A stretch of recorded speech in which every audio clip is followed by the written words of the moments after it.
O cibridismo é essa experiência muito contemporânea de estar entre redes, on e offline, né? A gente já faz alguns minutos, nós estávamos conversando aqui sobre essa questão da realidade aumentada como uma comprovação de que o século XXI é híbrido.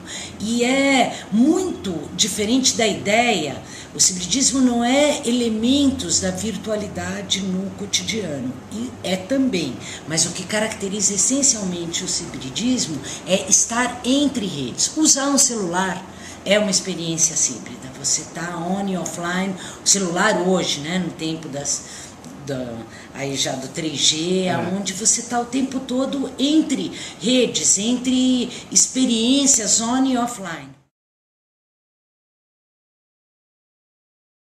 O celular já nos ciborguizou. Eu estava escrevendo um artigo e essa era a primeira frase. E nos ciborguizou porque é uma extensão conectada ao seu corpo 24 horas por dia. Mesmo quando você desliga, ele continua conectado, né? Então, de uma certa maneira, esses indícios de ciborguização já estão no nosso cotidiano.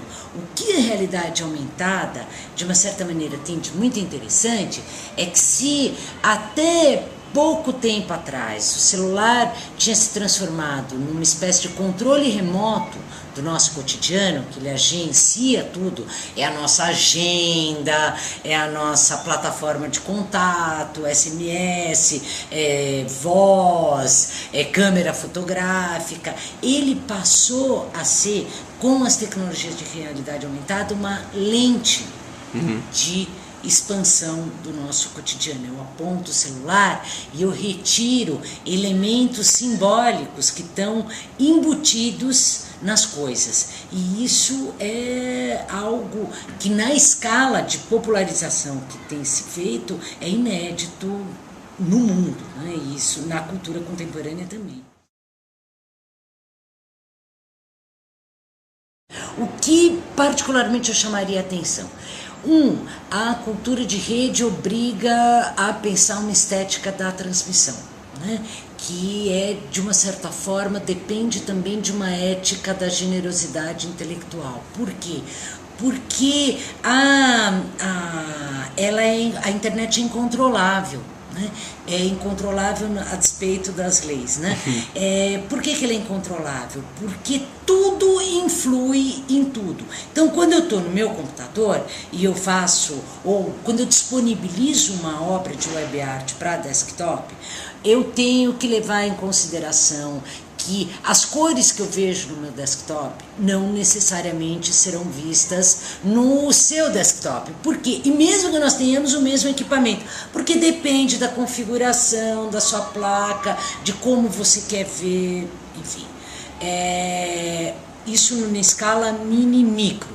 E depende também na escala macro, da internet mesmo, que é a quantidade de pessoas que estiverem acessando o meu site, a quantidade de pessoas que estão acessando o seu provedor de acesso. Tudo isso vai influir e vai impactar a forma como o trabalho vai ser desempacotado para o outro, né? Isso é intrínseco à natureza da rede.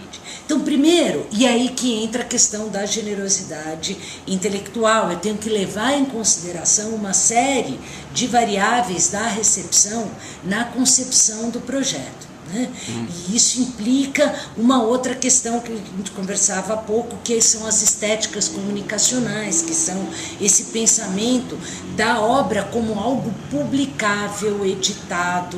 Tudo isso já é bastante particular a situação de rede. A outra questão que também me interessa muito nessas estéticas comunicacionais, além dessa questão da estética da transmissão, é um abalo, aí no que tange a criação artística,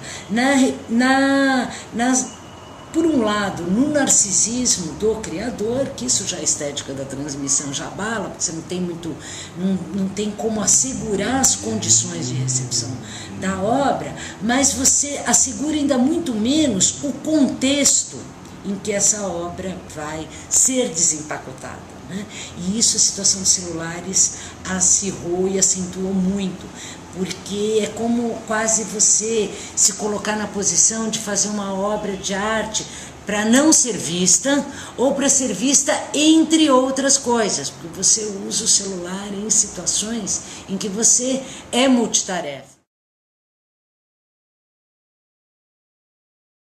Qual que é a grande diferença?